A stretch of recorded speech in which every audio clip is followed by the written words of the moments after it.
We believe that wealth is a journey and that this is your jumpstart to trading success.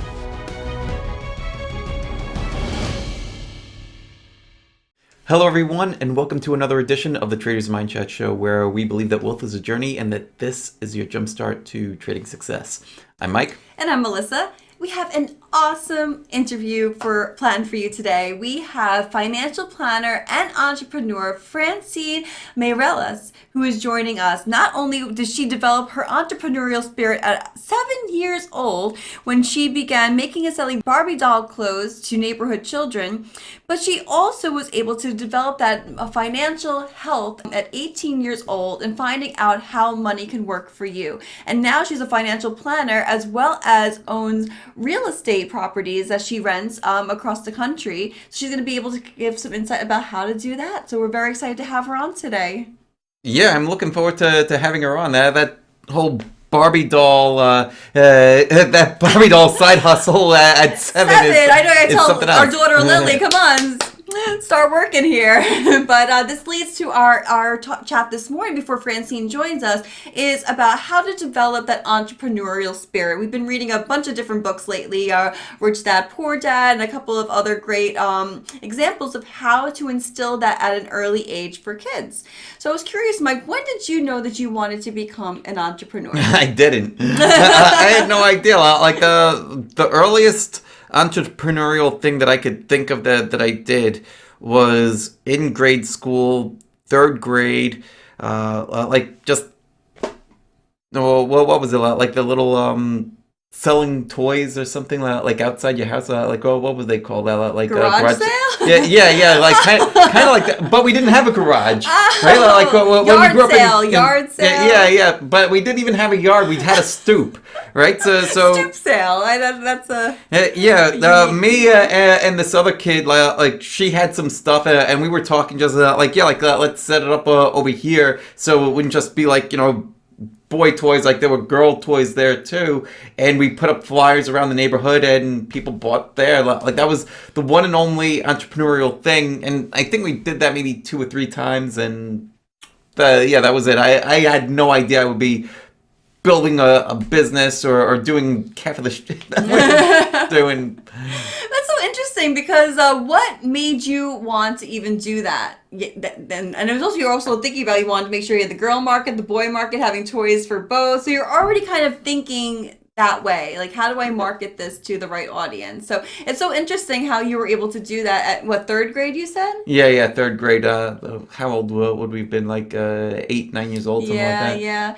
So for me, I think my first thing was lemonade stand. Well, my sisters and I did that outside our yard where we would sell lemonade, and we were at a house, we were right by a stop sign, so it was great. So when the big trucks were stopping, they would see us and we were like waving like crazy people, and to sell lemonade, and we would throw in like 2 cookies or something. And also the Girl Scouts, I forget, like Girl Scouts also with the cookie sales. As much as I'm a leader now for my daughter, and those cookies drove me crazy this past season because everything was virtual and very, very challenging, but it was one of those things where it was reaching out to friends and family, breaking the ice and being able to sell and to be able to get over yourself and being able to sell for a product for a particular cause.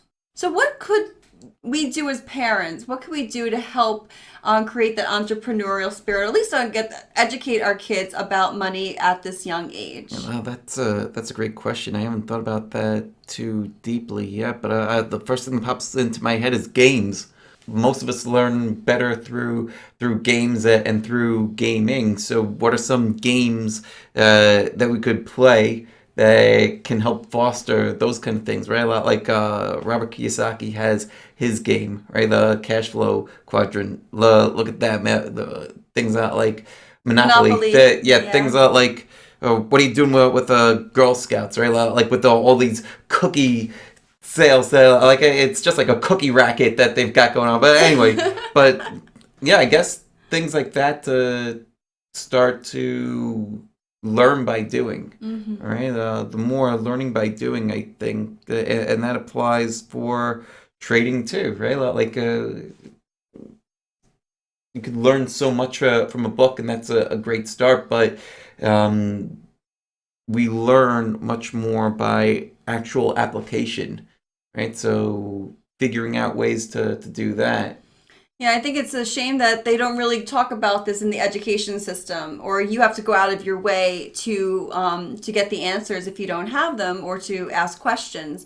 So I think that as parents, it is our responsibility to be the teachers, to be the ones who are going to help foster this understanding of money and how we can save and being able to Well, get the things we want out of life. at least to be the kind of like a good steward, right? Like to start facilitating that interest, and to also be honest with ourselves first, to not impose things that we're not quite sure about, right? Like, so, well, one of the things that I've learned as a parent is that, like I look at children as blank slates. Right? Like you come in this world, like you don't really have any beliefs whatsoever. You're going to begin adopting beliefs from your environment. Understanding that, I'm very conscious to have the filter on to be very mindful of how I phrase things and the kind of information that I'm going to give Lily, to make sure that that I'm not by mistake unwittingly planting weeds. Right? Like trying to think through, like, how might somebody that doesn't know understand what I'm saying about money or about anything really.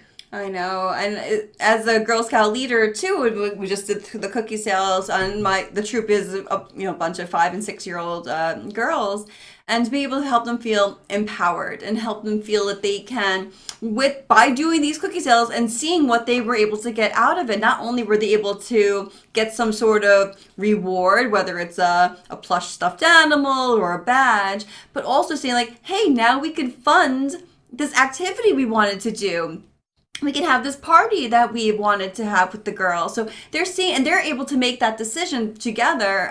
They can vote on what they want to do. So that's one of the things we're going to be doing at this next meeting, is that, okay, for our final meeting with the troop funds, we could either have this party, or we can save it and do a big field trip or do something next year. So it has them thinking short-term goals versus long-term goals already at this young age, so that they can make this decision of what they want to do with their money. Yeah, I think that'll be interesting to talk to Francine about. I'm also looking forward to hearing about her experience with real estate, and also with budgeting, of course, for being the financial.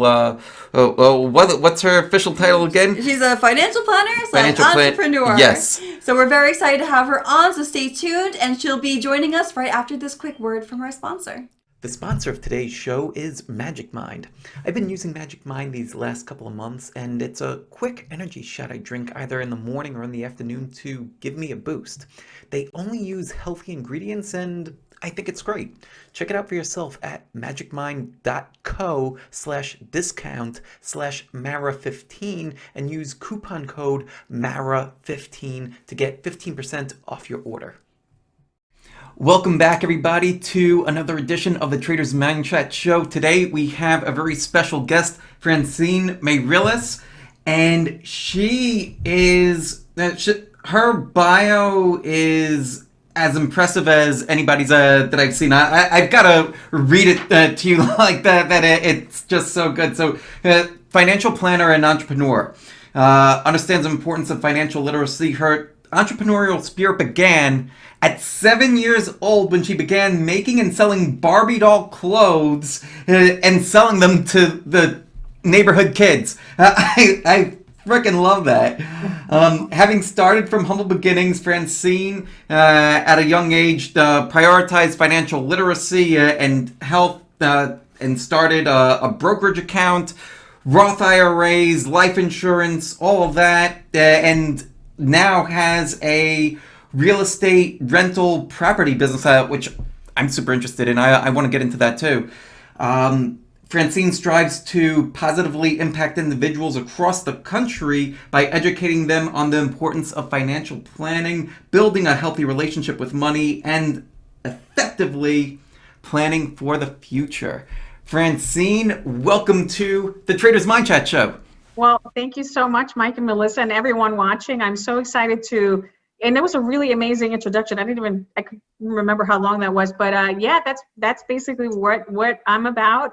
But I'm super excited to share all my story right with you guys. And of course, if there's anything that you guys are interested in learning about, I'm here. So excited. Thank you. We're so happy to have you, Francine. And I just want to say happy birthday. We're so excited Thank and you. blessed to have you here on your birthday to help others about financial literacy. So welcome. Thank you so much. Yeah, so like I was telling you guys before, I think what's the best gift that you can give? I think giving is better than receiving, right? Sometimes. So what's the best gift you can give on your birthday than to give education, right? I think it's so important. So it's so important to me, obviously. So I'm very excited.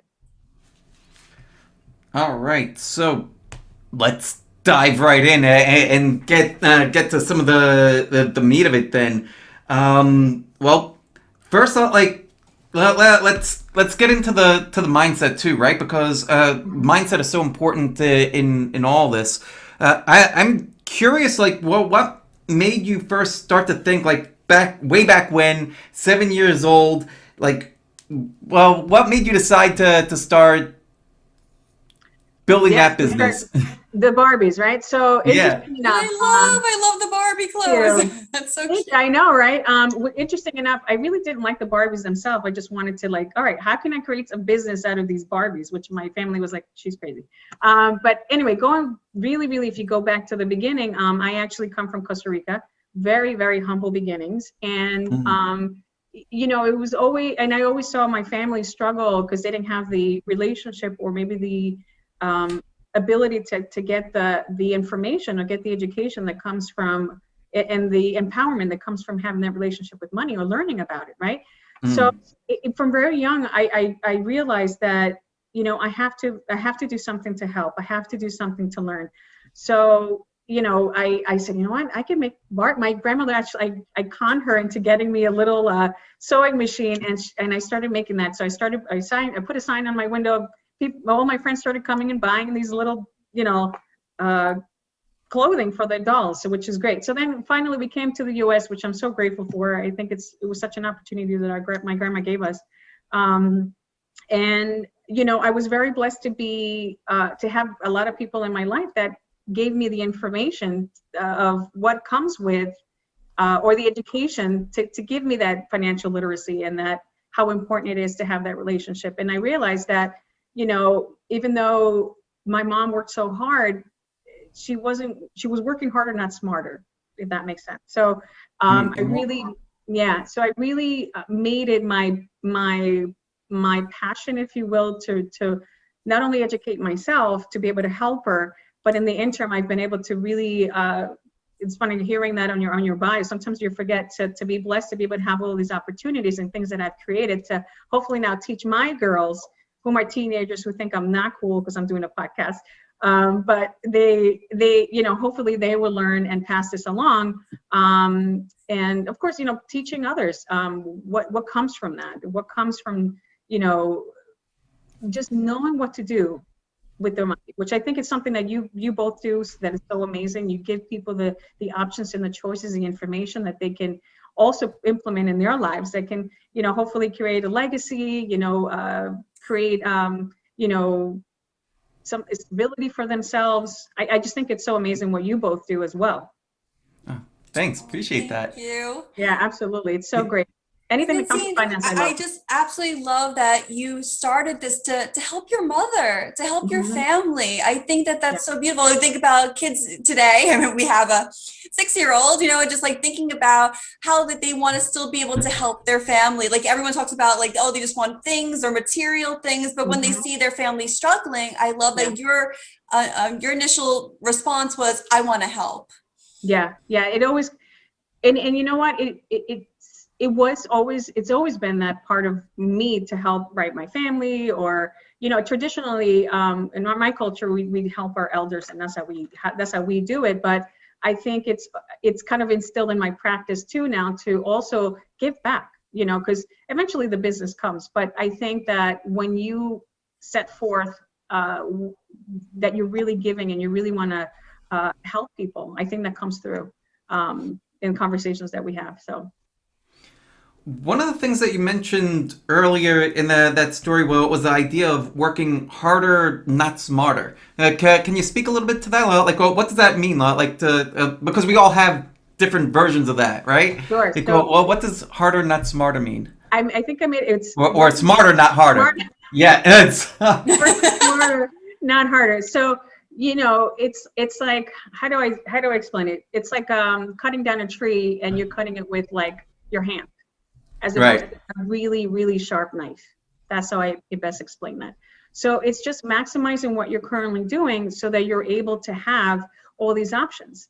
So, am I going to work 12 hours a day, 15 hours a day? Yeah, that might be the what you do. But let's say if we maximize 10 hours, how do we do that, right? So there's things that come into play, whether it's investing, whether it's where there's compound interest on whatever you're doing. There's so many things that we can do, and it's, again, going back to what can I do to maximize what I'm already doing, or how can I work more but less in that time frame? I don't know if that makes sense.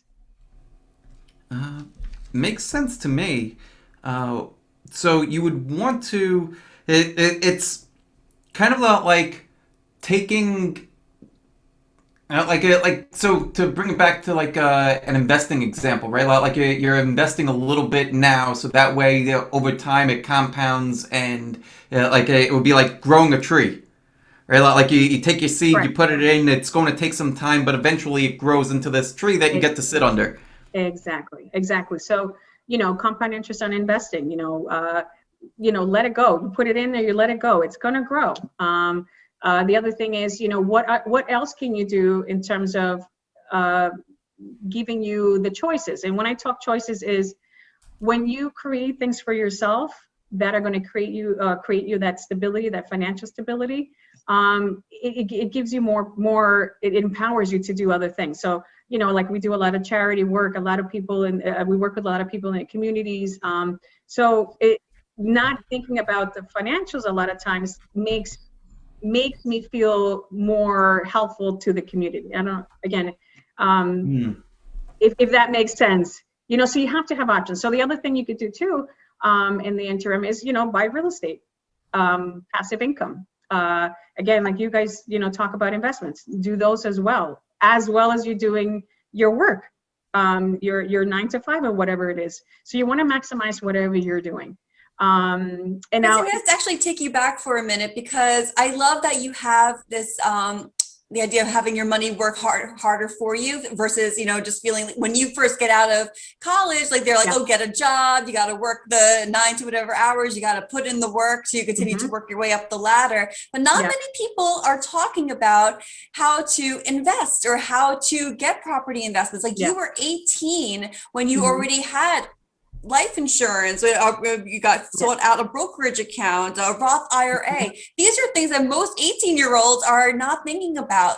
How can you help advise other 18-year-olds or even younger people to start thinking that way versus, just one savings account and then go from there, find a job? Yeah, so I have to say, I was very blessed to have people in my life that were already doing that. So it was a teacher of mine, one of my best friends was doing, and he's like, you got to do this. You have to protect yourself. And, I just got educated on it. So for kids, or this is one of the things that I would love to do, and really educate the students and go to schools and maybe implement some of that in the education system, I think would be really great.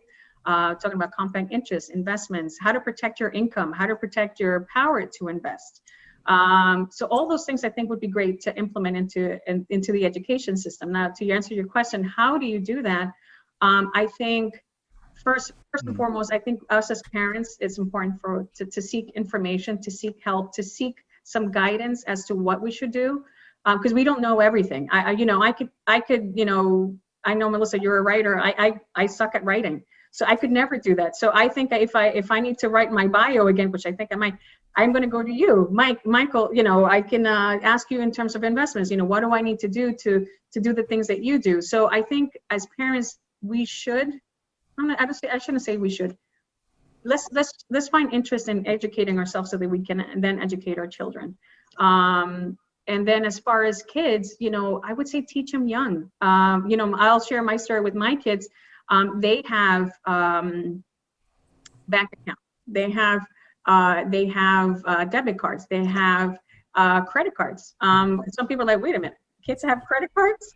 Yeah, how old are they?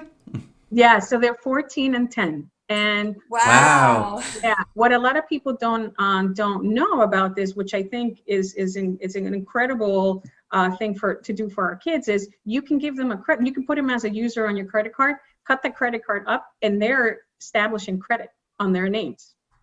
So eventually, when they go buy a home, they can use that. As far as an account for just a banking, they need to learn the basics of how it is to go put, money into their accounts, what it is to save 20% of your of whatever you make. So my kids, sometimes I have them do a couple of jobs here and there, so I pay them and they put 20% in the bank, and I have them actually take their $20 bill, put it in the ATM, just so they learn what the process is like. They need to learn what that's like, so they can do that in their future with their jobs and their just themselves. So does that answer the question? It does. I absolutely love that, because you know what? I think there's a big thing. Like, I just saw a comment from Caleb. Hi, Caleb. Thanks for joining. That he said his parents did that for him with his credit card when he was 16. And I think that was like, you start thinking about it, like 16, 17, to start doing that type of work. But I think starting them earlier is a great idea. And I absolutely love that, because I don't think, because when is too early? Like, they're learning bad habits already about money and about how they should be saving and what they want to buy. So they know what they want to buy, but how are they going to get there? So I think that it's never too early to start teaching. Yeah, and again, don't quote me, and then you would have to talk to like a credit specialist. They would better guide you in terms of that. But yeah, start them young. Start the education. Even like starting the conversation. Yeah, starting the conversation. Like, okay, you do this for, I'm going to give you $5 for the week, and all right, we're going to save $2, and we're going to put it here, and you're going to see, and then do the math. A lot of times with the kids, they get all excited when they see, oh wow, what do you mean I want to have $8 instead of $2 if I save it? It gets really fun when it comes to numbers once they start understanding. So yeah, I would just start the conversation really young. I would hope that those things get implemented into the education system to really educate students in college, because I don't know if you guys see this, but I see so many kids come out with so much debt, and it's really, really, it breaks my heart, because you're working so hard for your career and to try to pay down these bills, and it's kind of like a vicious cycle. You feel like you're never like parting with those things, but there is a lot of options for that as well. But I would say if you could get a better handle, get a better maybe understanding what options are there to take care of those debts, or maybe even having a financial conversation with a financial advisor to kind of guide you as to what to do, what options are available. The federal government right now has extended the forbearance on those loans. Take advantage of that. It's very important. Look at what you have, see if you can refinance. There's so many things that could be done, but I feel like a lot of times you need a little bit of the guidance and to have that support from someone. Yeah, grateful to have you here and giving some of that guidance right now. A lot, we spoke before too, with some of those ideas with forbearance and loans, and I still have the student debt too from my master's, and that's after now changing careers. I didn't think that I would be doing this when I first went for my master's in healthcare administration, but here I am. So yeah, the student debt is just And it traps you. I feel it traps you, because I remember my sister when she's a PA, but she had to go through, the medical school to get there. And then she got into a job. But luckily now she enjoys where she's working, but she got kind of like trapped with that student debt. She's like, I can't just quit this career. Like, what if she was unhappy? She can't just quit, because how is she going to find another job that's going to pay her the same type of salary to be able to pay off that debt? So it kind of traps some people in their career choices, where if they do want to make a change, it hurt, they're not able to, or they don't know the right path to get out of it. So I think that's why I think what you were saying about finding other ways to build assets to be able to, so you don't feel so stuck in one path. Yeah, create options for yourself, and that's ultimately what. And just to kind of key on what you guys are saying, the conversation with a financial advisor could be sometimes scary. I know that, and this is the other thing that I would love to not only get the word out there that it's not scary. It can be fun. It can be educational. But it is financials can be very scary, and they're very personal. And trust me, I've gone through my stories of things that I've done and things I should have and could have done. But ultimately, I feel that if we had I don't want to say a better rep, but just a better relationship with that person, I think that it would make things so much easier to seek that help. So I would say for like your sister, Melissa, if she finds someone that can help her and guide her, I think it would be amazing just to give her options of what's available. Seek the information, find someone that you have a great relationship with, or that you can build a great relationship. Because I think with a financial advisor, it should be a relationship. It shouldn't be like a one transactional thing. We hope to grow with the person that we're talking to for forever, hopefully, right? Because we love this.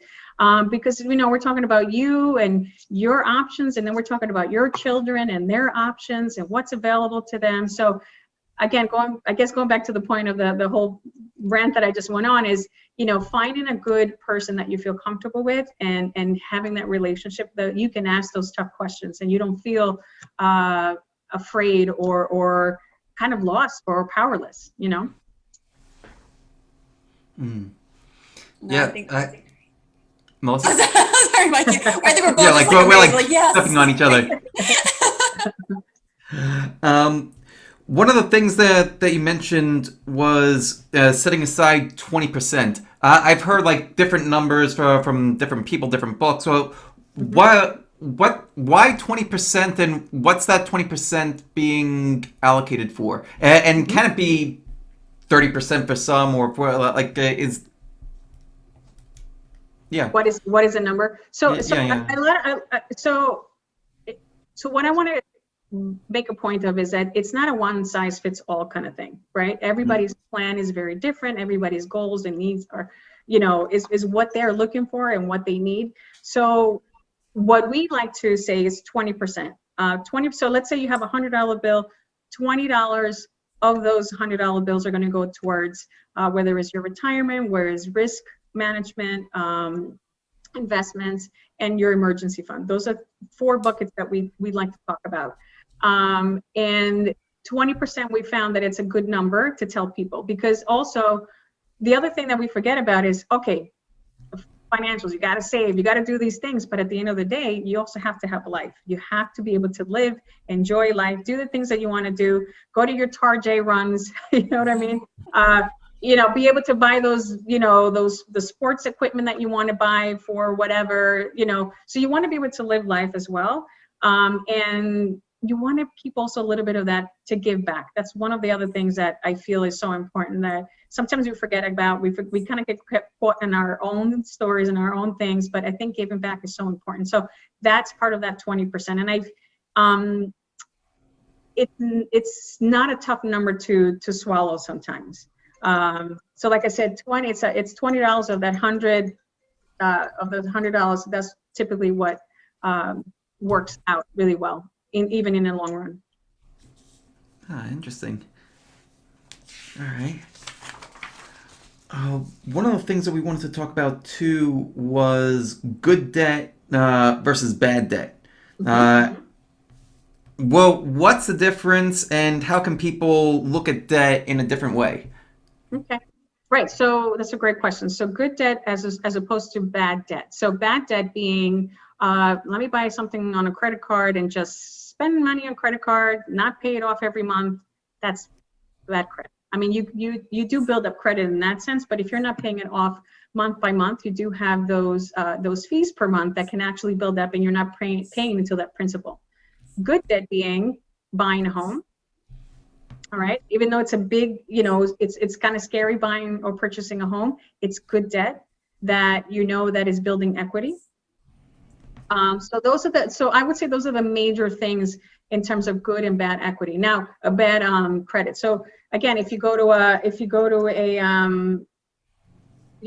a lender and they see that you have already an established mortgage, they're going to say, okay, this person has been able to, sustain this this payment. What is their?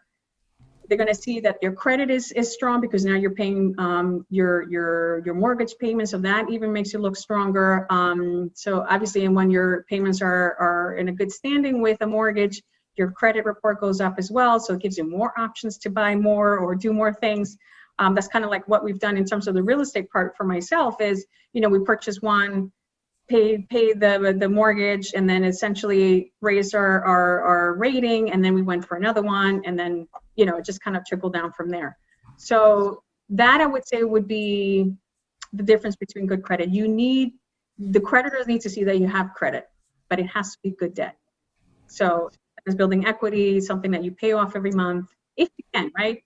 A lot of times we get in situations where we're starting a business or we have a new baby or and that's okay, as long as you pay a little bit off and there's a plan to it. Because a lot of times I know we can get caught up on credit card bills. I know and I've been there myself. So there's a strategy that you could put in place to take care of that.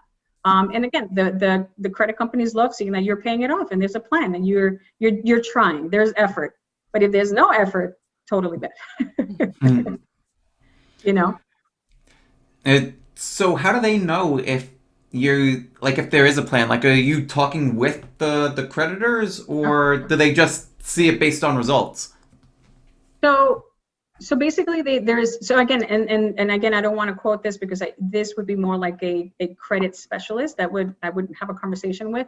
However, when the creditors check in, so they check in every month to see exactly, check on a monthly, quarterly basis, yearly basis, and they see what you're doing, how your payments are going, what's your debt to income ratio. They see those things.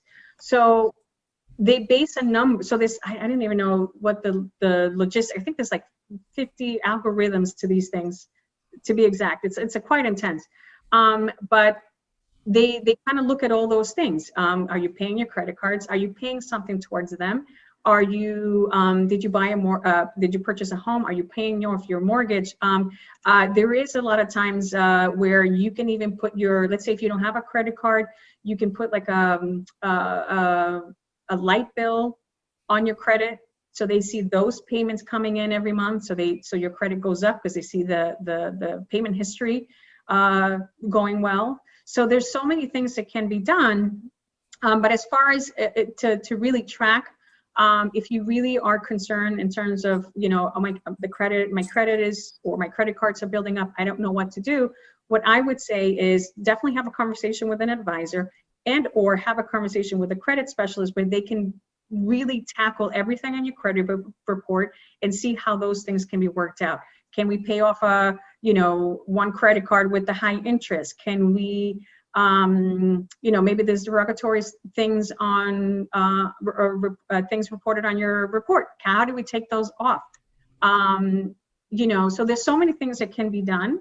We just have to know exactly what the goal is in terms of, of clearing that or getting better at.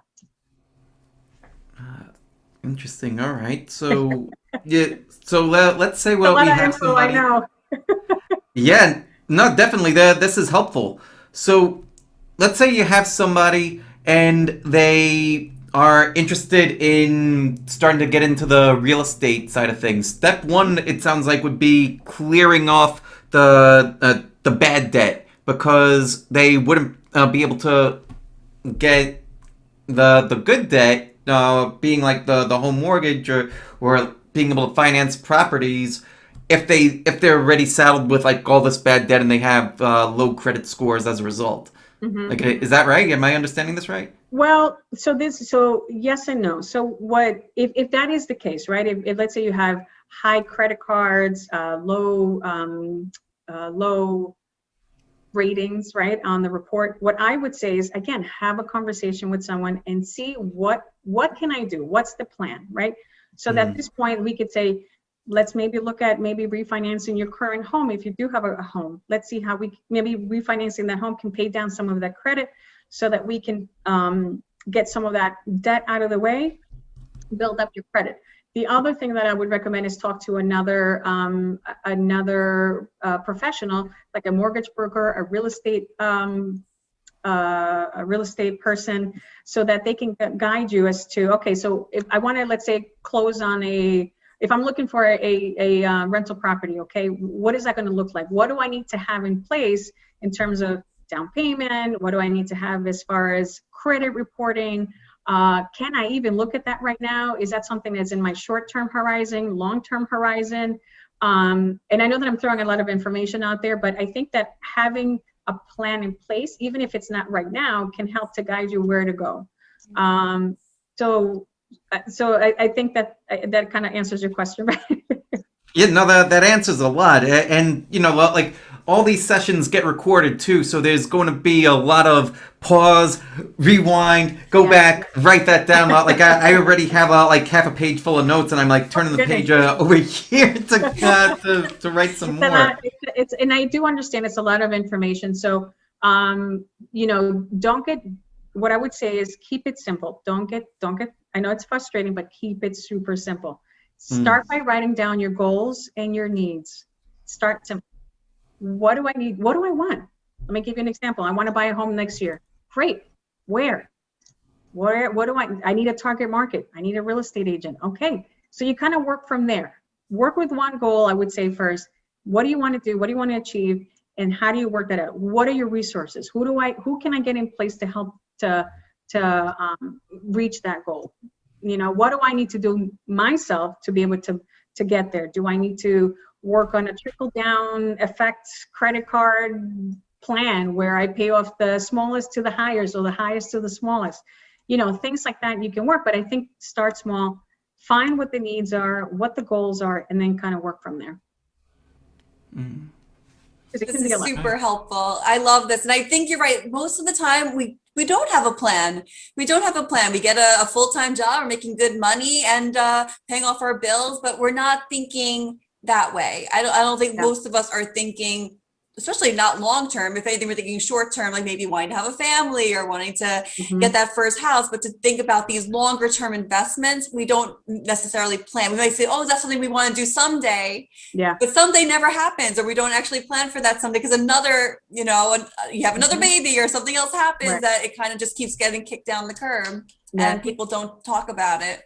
And one thing that I have to say, and I'll share from my personal experience, is it's like, you guys have children. I don't know if you know the everyone that's watching today has kids, but it's always like, oh, you'll never have enough money, you'll never have enough time. It's always like that, right? But I think that the first step is just to kind of get the ball rolling. Let me see what can be done. What do I want to achieve? And then from there you can kind of, once you set a goal in place, it's kind of like, oh no, that's the end game. That's where I want to do.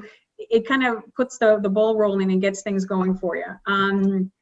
Now, it's interesting that we talk about, I think a couple of things that you guys mentioned is, you know, what if you don't love your job and you feel kind of stuck?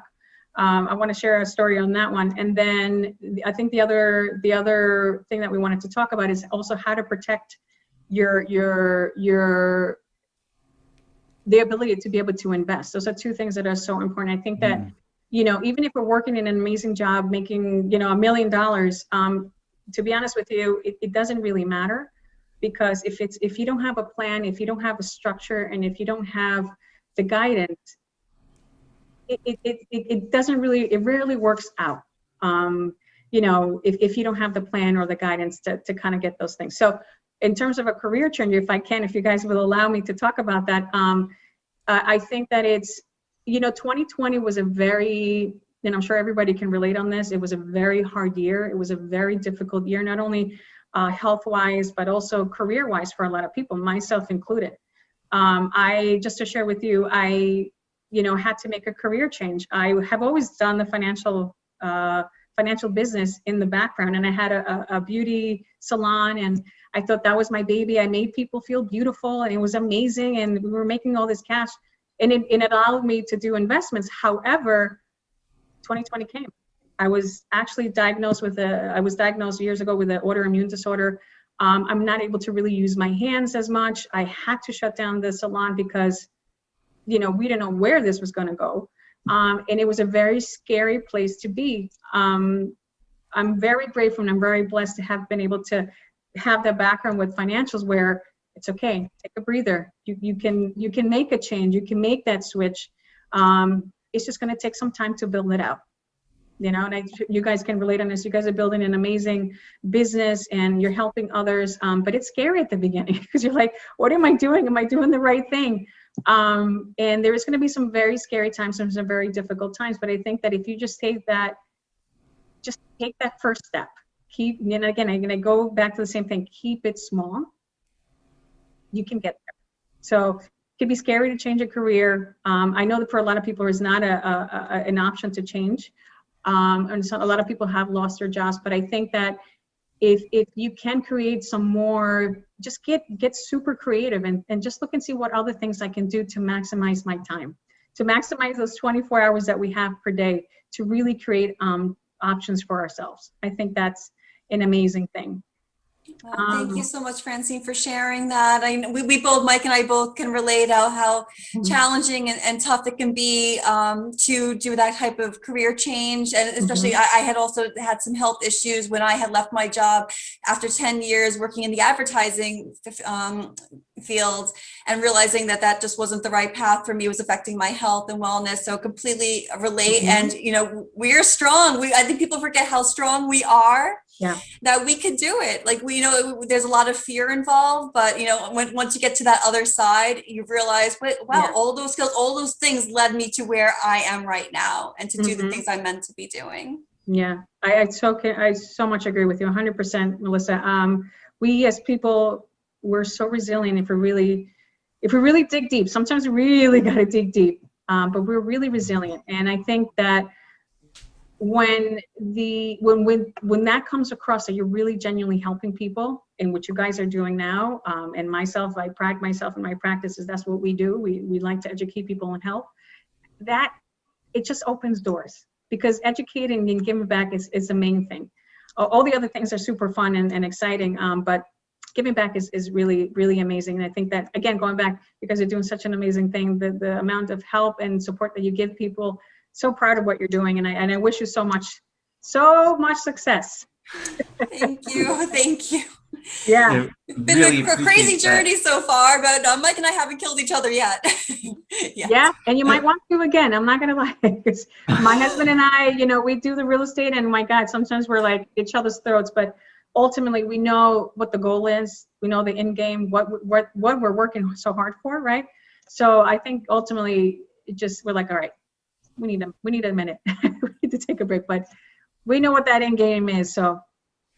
And I love, Francine, you also mentioned the second part of that was you already had the financial background. So what were ways that you were able to still protect your assets as you were doing this career change? Great question. So I had a disability policy in place that protected my income. A lot of people don't talk about this, and I'm going to show you my phone. We protect this phone heavily. I mean, I have this thing with the best insurance in place because I need my phone. It's my main form of business. However, we don't protect ourselves. And I know that it's not a very sexy conversation. Sitting here like this, it's not a fun conversation. It's not like investments, right? Investments, it's fun. It's, we can get really creative with that. It's not fun, but it is important. And like I said, sharing my story, that if I wouldn't have had that in place, and I know so many other clients that we talked to, just last year alone with COVID, because they were diagnosed, they weren't able to work. So they weren't able to get that income. So what do?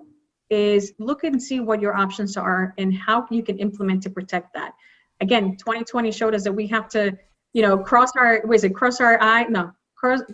dot our I's and cross our T's, right? Yeah, that sounds good. Yeah, there you go. That sounds good.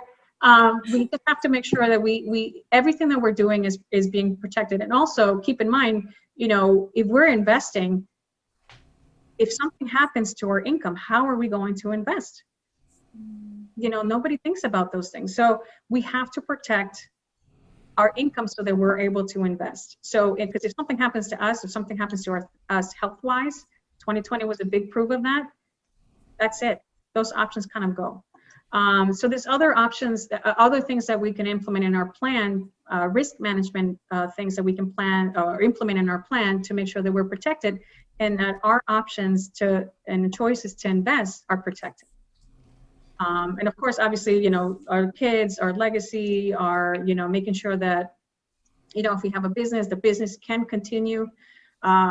So those are conversations that we, I myself in my practice, we have every single day. Again, it's not the most fun conversations, but I think that you're protecting the ability to be able to have that money, to be able to invest and protect it is so, so important, so crucial. So to kind of tie this back to something that was mentioned earlier, with the whole 20% and having that to be invested. So it sounds like, and please correct me if I'm wrong, that 20% is a non-negotiable. Right? Like you have your disability insurance now, you're getting that. You're still going to take that 20%, even though like it might be less than what you're used to. Take 20% of that and continuous. That's exactly it. So, and let's go back a little bit, like you said. So we talk about 4 buckets of things that should be implemented in your plan. So we talk about emergency funds. Make sure that something happens, you have money that you can go to or take out without having to use a credit card. But again, it's all fun and said. However, if you have to touch the credit card, it's okay. Don't feel like you're a failure because you're doing it. Again, knowing that month I'm going to have to use a credit card, it's okay. As long as we know, like, okay, we have to fund that emergency fund. Basically goes to, again, if anything comes up. The second bucket being your investment. So you're going to invest in, again, Mike, you're the pro here. You would be more, telling everyone what to do. This is where your brokerage accounts, your stock, whatever you do, this is where that stuff falls into. Your third bucket would be your equity bucket, which is saved dollars, which is your home. Where you've got, again, if you have to refinance your home, you have equity in there, you could take that out. It's saved dollars. It's not attached to the market. And then we have another vehicle where we talk about, which is, and I know I'm going to probably, pick up a little crazy with this, but a life policy, a whole life policy. A lot of people don't see it as an option. It's not an option for everyone. I'm going to be totally honest, but it is an option where it builds equity. And then your last bucket would be your retirement. So your 401ks, your Roth IRAs, your 529 plans for the children. There's more there that I'm forgetting right now because my mind is going a mile a minute. But so those are the 4 buckets that you want to make sure that you are funding with that 20%. I counted 5. Is the 5? Equity and the whole life part of the same bucket? That's part of equity. Oh, okay. Yeah, it falls in that. Got it. And on that particular conversation, we can go out for hours, and a lot of people say no and yes and yes. And I'll be the first one to tell you it's not for everyone, 100%, but it is for some. But again, there has to be some education and again, it has to fit your goals and your needs. Again, going back to the same thing, we have some high income earners that don't have a place to put their money or save dollars into. This is a good vehicle to do that. So, because again, I don't know if you guys, going back to like a Roth IRA, some professionals are not able to put into this funds because they make too much money. So again, depends on where you are and what your income is, obviously, and what your goals and needs are. Then I would say we can kind of really customize those 4 buckets. But again, going back to what you said, Mike, it's 20% of that $100 that you make and put it towards these things. Don't look at it. Just, it's there, it's implemented. It keeps you peace of mind. How do you not get tempted to pull? I guess that's for me sometimes, where I guess it goes back to that emergency fund. Like sometimes, what do you define as emergency? The emergency date night fund. Let's go. So technically, the definition of an emergency fund is. We're just for like those heels you really want to get. No, I'm kidding. No, but I have. Yeah, that's what I'm all about. The heels. The heels. Right. The shoes. Me too. If I was to show you my heels, they're Uggs today. But I have to share. that emergency fund also goes into your fund money a little bit. Okay. Keep that in mind. Again, we want to keep it. So, okay, so let's do the logistics. You want to be able to fund 3 to 6 months worth of expenses in that emergency fund, meaning mortgage, things that are definitely you cannot live without. Light, electric, gas, food, discretionary things are the ones that are going to be left. Fixed expenses are the ones that you want to be able to fund in that emergency fund, okay? You have the discretionary stuff, which is your heels, your Target run, your cable. I mean, we really can have cable or not. I personally don't love cable. You can have Disney Plus now or whatever you use as your form of entertainment. But so fixed expenses are the ones that absolutely you need in place to survive, to run your home. Discretionary expenses are the ones that are fun and you can kind of live without if you wanted to, or you could, or you can't, that kind of thing. And then, but again, that fund is put there so that if you have to pull a little bit, it's okay. I would rather you pull from there than pull from your or credit card or again, a credit card that's not building interest, that it's being charged interest. So emergency fund would be that. Okay. I think that's so important to note. Like, yeah, we want to still, live within our means, but also to not deprive ourselves of some of those things that we really want, like going out to dinner for Mike and I to have a date night, once in the blue moon, like that's a luxury. Absolutely. That's Absolutely. a luxury. I think that, it's interesting that you said luxury because I hear that a lot, but I feel like it's not even a luxury. It's a necessity. You need, at the end of the day, you guys are running a business, right? Just to give you your example, you guys are running a business. You need to disconnect and have a night that you're going to eat some good food, relax and enjoy, and then come back and hustle the next day. So if we don't have those things in place, then what's the point? For me, my kids is, they like to do their nails now. Like, it makes me so happy to see them with their nails. Treat them once in a while for Starbucks. They want it every day, but that's not going to happen. Sports for them. So there's things that you have to enjoy life, because at the end of the day, you're going to get burnt out. And it's actually, I was reading an article today that if you don't implement those things, and you're seeing a lot of people getting burnt out because they don't create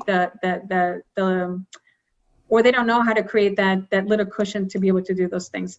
So yeah, 100% buy your heels if you can. Take it out of the emergency fund if you have to. I think that's the way to go. No, I think that's such a great point, because I think so many people are working from home now too. So like, your home is also your office.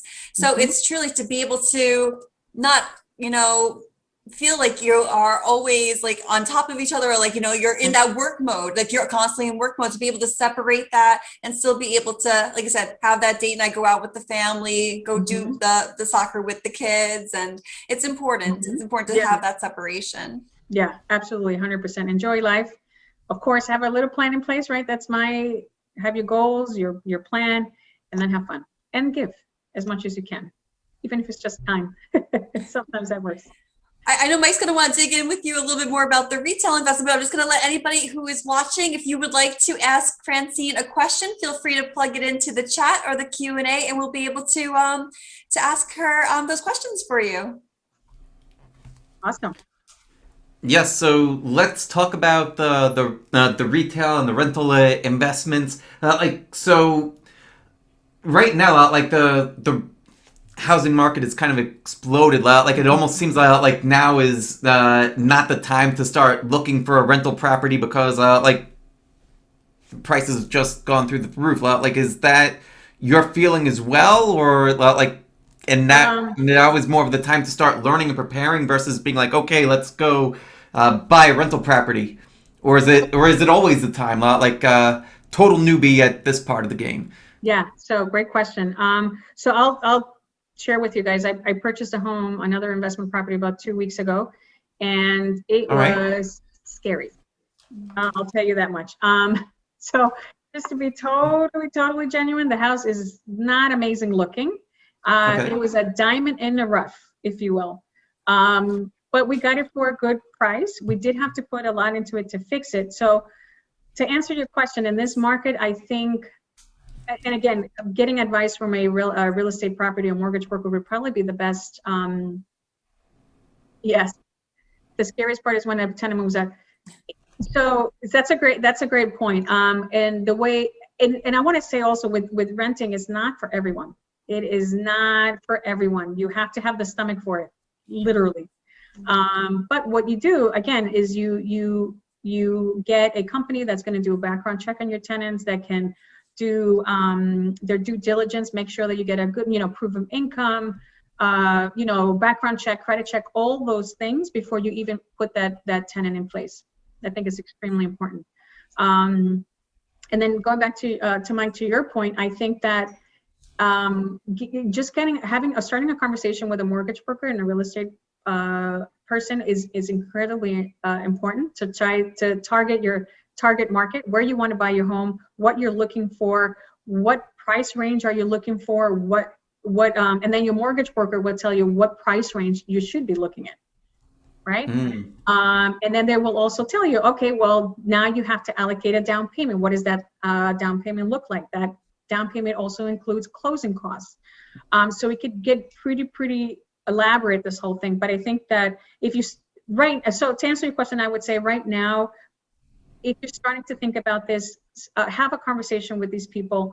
If you have a good relationship with them, I have a lot of people that I obviously I'm very blessed to have in my world that I work with very closely. But have a conversation with them and say, listen, hey, what am I good? Like, is my credit okay?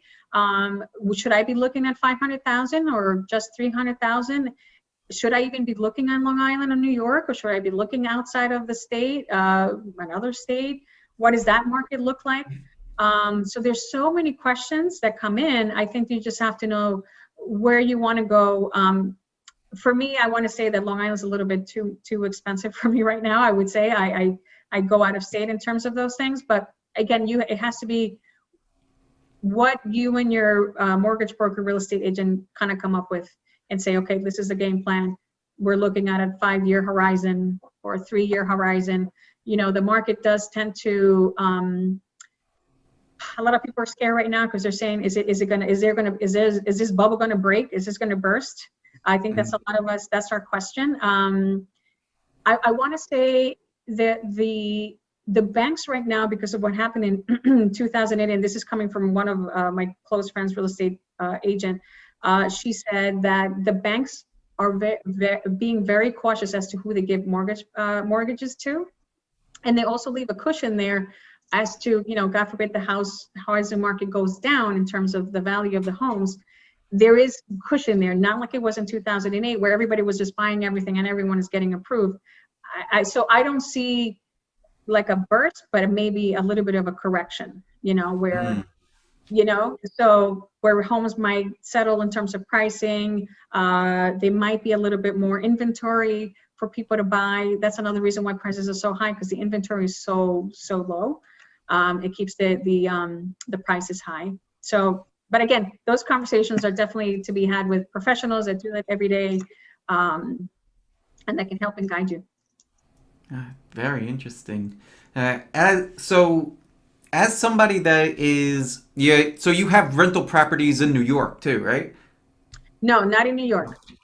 No, we chose not to do New York. And I'm not saying that it's not going to be in the future. I just, for us and what we're looking to do, it's a little bit too expensive. Obviously, the taxes are a little too high. So we ended up going out of New York. So that is an option that a lot of people don't know about, that you can go out of state. There's a lot of things that come with that too. You have to have a real estate agent again, a mortgage broker. I would also suggest to know your target market, what the houses rent for, your target tenant. I know one of the people asked that question, it's scary to have a tenant that moves out. So you have to know that area that you're going into. But again, I think maybe in the future, New York might be something that we could invest in. It wasn't for us at the moment. So you have to know your target market, where you want to be. And again, having that conversation with the mortgage broker and real estate, I think would help. All right, great. Mm-hmm. Francine, one of the reasons that did you not choose New York to start is because I know I have had friends who have had rental properties here, and they've had squatters. So I think that's been a big issue here in New York, Yeah. where the laws protect the tenants sometimes more so than the owner, because of back in the day when I guess owners were taking advantage of their tenants, and and I think that's probably where it stemmed from. But was that a concern of yours looking at the New York market, or when you look at other states to see what their laws are? So I've been in the market outside the state prior to COVID. Just to tell you that much. However, there is laws which I understand the basis of them. They do protect the tenants, but it sometimes is a disadvantage to the landlords. That's why it's so important for you. And I think somebody put it in the chat as well. Do your due diligence. Work with a good real estate agent that's going to do that background check on that person. That's going to do a credit check. There's definitely articles online that you can look at. Also, they can help you, the real estate agents, as to what their credit as a tenant has to look like in order to be a good tenant for you. So I think it's like that. I think it's like 30% of their income has to go to rent. So if you're not falling under that 30% threshold, you might not be my tenant. I'm going to do a background check on you. I'm going to see what's going on. And most people that are good are. I don't want to say that there's, listen, there's bad and good and everything, but ultimately, if the person really is a good fit for you, it's going to show. You're going to know. They're going to want to let you see their things. They're not scared of them. And then I've had people that didn't want to, and that's okay. I'm not your landlord. You know what I mean? So, but again, have those people in place that can help to do that research for you, look those people up, and kind of help you with that. It looks like somebody just mentioned the same thing, that they have a management company and makes it a lot easier. They take 8% of the rent and much of the headache. Yeah, 100%. That's another option that you can do. So again, if you're out of state, you can have a management company that will take, I think it's 8 to 10% of the rental income, and can run those properties for you, which is, I think it's amazing too. So you're not the one fixing the toilets and all of that type of work that some people get nervous about. Wait, how am I going to do the upkeep? And yeah. So you do have to have the plumbers, the electricians, believe it or not, the exterminators in place, but they will manage those properties for you to make sure that they're running properly, that everyone is paying their rent, and then if anything goes or there's any questions in terms of that, or you need to handle those tenants, the management company will do that for you. Yeah. Francine, if somebody is considering this, like, what would you say was one of the biggest pitfalls that you've experienced, and what is one of the biggest benefits that you've experienced thus far in this journey? In real estate or all throughout? We'll say real estate, but everything. Okay, so the question is, what is the most difficult thing I've found through this journey? Yeah, through the retail property journey. Retail property journey. I want to say it's my husband and I always talk about this. People just see the properties and they're like, oh, look at them, they're doing so amazing, and look at all the things that they're doing. But the sacrifice that goes into it sometimes it's tough. Going every weekend and doing the research and having a sewage pipe that bursts and you have to go in. So, I think the sacrifice and the time that you have to sacrifice for these things, I think it's the most difficult part. I mean, I can deal with the sewage, I can deal with the tenants, but sometimes the time that you have to sacrifice is a little tough, I have to say. And what is one of the biggest benefits that you've had so far? The biggest benefits from having investment properties would have to be the fact that you have passive income that comes in that you don't have to think about. So I think that when you have those nights that I'm working on if you see my iPad, I'm working on an application as we speak.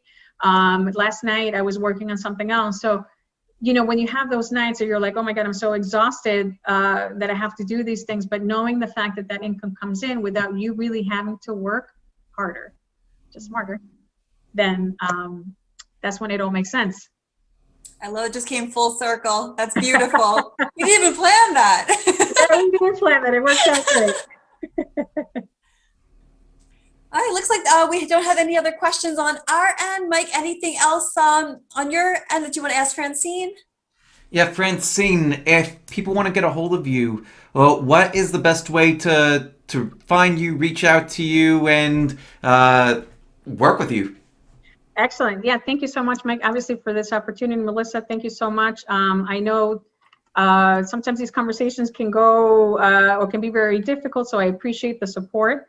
So the way you can find me, you can go on my website. There you'll have my email, you'll have my phone number. You can actually reach out to Mike and Melissa. They can always give you my information. I just put in my email on the chat, so if anyone wants any information, they feel free to ask. Again, I can help you in my practice. I can always put you in contact with other professionals that can help you in whatever your goals are. And that's pretty much it. Well, what's the name of the website? So it's Francine Fallas-Meyreles, but this is my email. Okay. I'm trying to see if I could add it in here. To be honest with you, I'm not great with this, guys. And That's okay. And for the show, we'll include it in the description, Francine, just so everybody will be able to have it available. Yeah, excellent. Yeah, so you can reach me through there. You can also reach me through my social media sites, which is Francine Fallas-Meyreles on Facebook, Francine Fallas-Meyreles on Instagram. Pretty simple. And LinkedIn, all the same name. Awesome.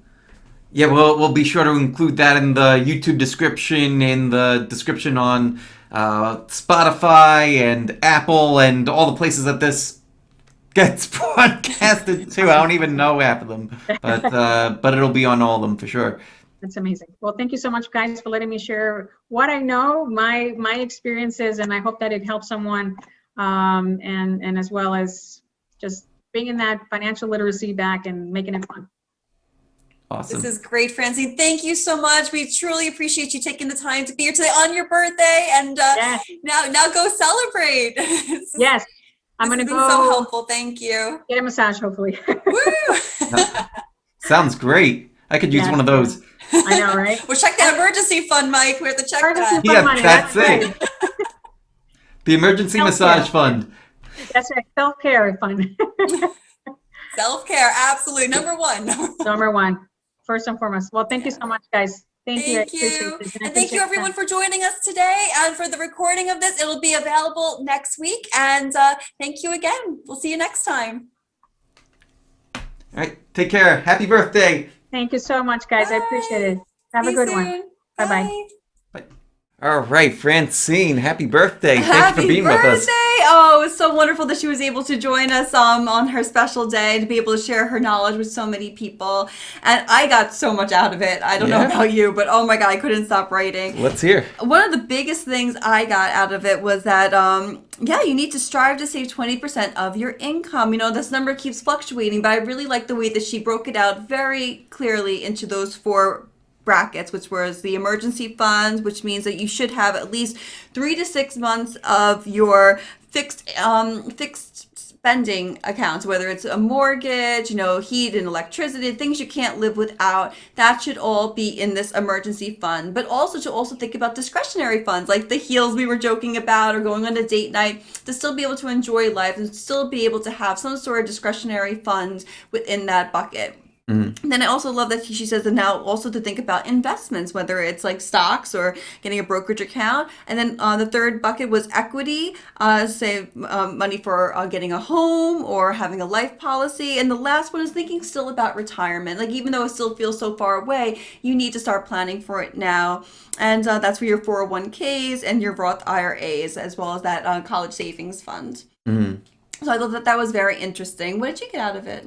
Yeah, there are a few things. One of the bigger ones for me was the different options that she laid out for getting out of debt. Like, I think that you don't really hear about those kind of things too much. A lot, we don't really talk about it that much on the show. So I think that it's good to hear that and to give that to the audience as well. That there are multiple options for getting out of debt, short-term and long-term planning, and also as far as getting into rental and real estate properties, to really know what you're getting yourself into before diving in head first. I think that's great advice for anything, whether it's for real estate, whether it's trading, whether it's, whatever it is. Do your due diligence, find out what you're getting yourself into, talk to a few different people, and then see if it's right for you Absolutely. And don't forget to ask questions and to think about things, especially after what happened with 2020, like Francine mentioned, is that things could change in the blink of an eye. A lot of people lost their jobs, had COVID or had health issues, and Francine was one of them who had developed an autoimmune issue, and thankfully she did have that disability insurance. Things that you don't even think about. You're like, oh, I'm healthy and strong now. Why do I even need this? But it really helps you think about those what ifs and so to be able to plan and work with someone like Francine or a financial planner to help expose you to some of these other options that are out there. But for the full list, please check out www.marawealth.com and be sure to subscribe to our channel, Marawealth, for more of the Traders Mindchat shows coming up. We have some more great interviews lined up in the next couple of months. So we're looking forward to seeing you next time. Next couple of months, next couple of weeks. Next couple of weeks. We'll get to the months. All right, everybody. Thanks so much for watching. Now, take these lessons, take them and run with them. See you soon. Bye. Take care. Bye, everybody.